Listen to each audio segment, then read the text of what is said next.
What up, Fight World? It's your boy Ego, and I'm back with some more boxing. Made this graphic for you guys. I want to talk about Amir Khan, his next move, fourth quarter 2014.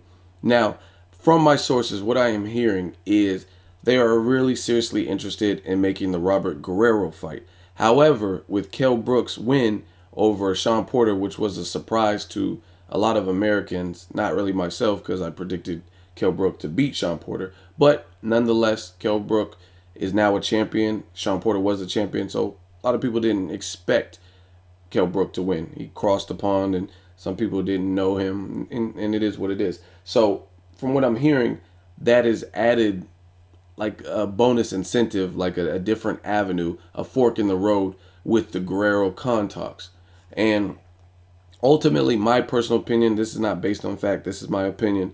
I think they will probably still select another option other than Kell Brook for Amir Khan, and they'll sit on that, let it marinate, let that brew a little bit longer. I do not see, from my estimations, I don't really see Amir Khan versus Kell Brook happening in 2014. That's just my opinion of the situation. Now, if it did happen, I would love it, and I would make sure I'm available to watch it, but I just don't see it happening in 2014. And I'm actually okay with that as long as it happens. If Amir Khan wins his next fight, that definitely needs to happen. I would say spring of 2015.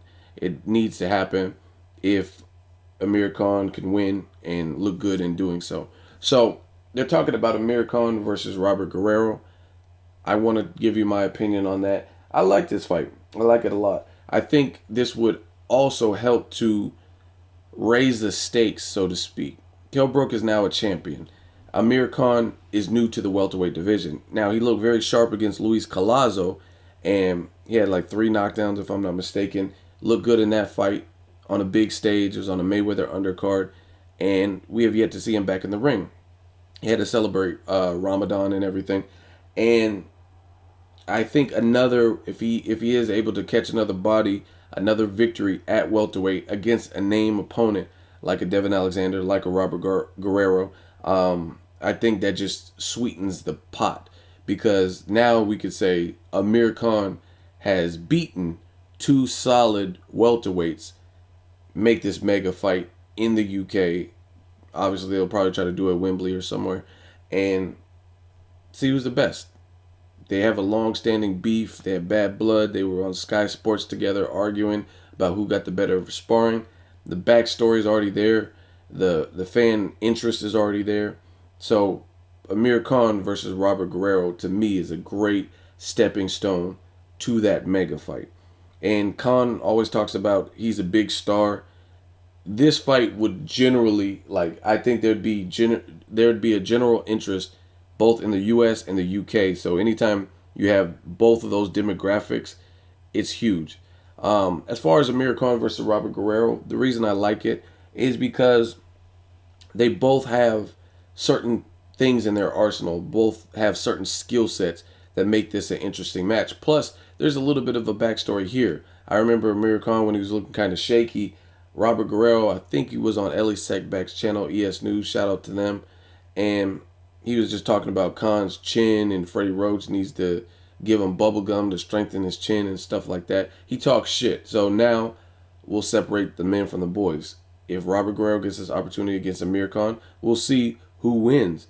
Now, at the moment, I would definitely favor Amir Khan in that particular fight, but there is a clause. The clause is when you have a Khan fight and then you have a guy like Guerrero, there is always that question of, will his chin hold up?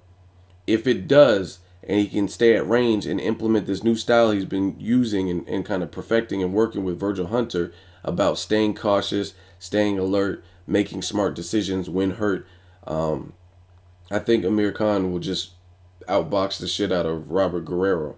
That's just my personal opinion. He's very rangy, he's very quick, he's very fast, and the thing that really pushes me towards Amir Khan, I'm not going to do a full-fledged prediction, but I'll give you guys a little bit of insight, is because Robert Guerrero has, in recent memory, looked further and further from his nickname of the Ghost. The Ghost, I think he got that because he was kind of I mean, I don't know. If I was called the Ghost, I think it'd be because I'm not there or some shit like that. So I'm guessing he got his name from just from being able to box and, you know what I mean, hit and don't get hit. And I think he's going more and more away from the sweet science. I personally think he needs to drop his father as his head coach, head trainer, because that is not the right formula. You got a guy who's emotional.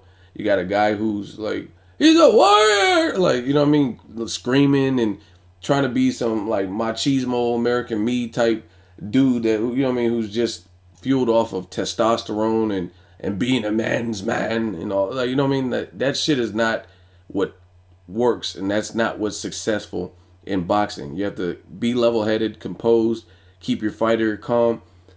Robert Guerrero is listening to somebody who, in the grand scheme of things, could get his fighter hurt if he's in there with a big enough puncher like a Keith Thurman or even a Kell Brook. These guys have power, and it's been on full display in recent fights. Trying to go toe to toe and not box and not do what's right based on your style is stupid. And I think that is going to fall right into Amir Khan's hands. Amir Khan, yes, his chin might not be the best, but he is a good boxer. He's very hard to outbox, and he's much faster than Robert Guerrero. So unless Robert Guerrero can land something, which he had a lot of trouble with against Floyd Mayweather, another swift, another quick fighter, then it's going to be a wrap. But there is an element of danger for Khan just because of that chin, and Robert Guerrero is a southpaw. But in his last fight, I wasn't really impressed against Kamagai. It was a great fight of the year candidate, but you went life or death with a guy that the world doesn't even know, and you're supposed to be an elite level fighter. Other thing about Guerrero, I'm not knocking him. I'm from the Bay too, so I always try to, you know what I mean, give praise and props to Bay Area fighters or just Bay Area people from the Bay Area, directors and photographers, everything. You know what I mean? Try to support my community, but I'm just being real. I'm more honest, and I'm not gonna go away from that for the sake of we live in the same area. You know what I mean? Another thing I noticed with Guerrero, I really don't think his power is all that at welterweight. Like, who is he stopped? He hurt Berto, but Berto was coming off of a 15-month layoff. So that could have had a factor, you know what I mean, a little bit of ring rust. And he was fighting in some bullshit Philly shell shit. So those things could have played into that as well. But other than that, I mean, Selchuk Aydin, he didn't hurt Mayweather that I remember. Berto was hurt, but didn't get stopped. Jesus Soto Kara stopped Berto. You know what I mean? So who is like Guerrero at 47? Who is he really stopped? Or like who is he just really hurt and knocked down severely? You know what I mean? Berto against Kamagai. Kamagai kept coming forward. So realistically, I don't even know. People talk about Khan's chin and this and that, but Khan has good conditioning, and it's even better. He's working with Brady out here in the Bay, and I don't know that Robert Guerrero even has the pop to really discombobulate Amir Khan. He might, but I don't. I just don't know. I haven't really been that impressed with Robert Guerrero's power at 47. I just don't see it being as devastating as when he was in the lower weight division. So let me know if you guys agree with that. If you disagree, do you think Guerrero's power is just been nullified by the level of talent he's in there with? I just haven't been that impressed. So I would lean towards Amir Khan as far as outboxing, but there is an element of intrigue with this fight, and that's because Khan does have a shaky chin, and he is going in against a southpaw if he faces Guerrero. So will Guerrero be able to find his target better than he did in the Mayweather fight? There are some variables that make it good. I think a win over Guerrero, if Khan is able to pull it off, would be very, very solid, and it would just sweeten the pot for a Kell Brook match.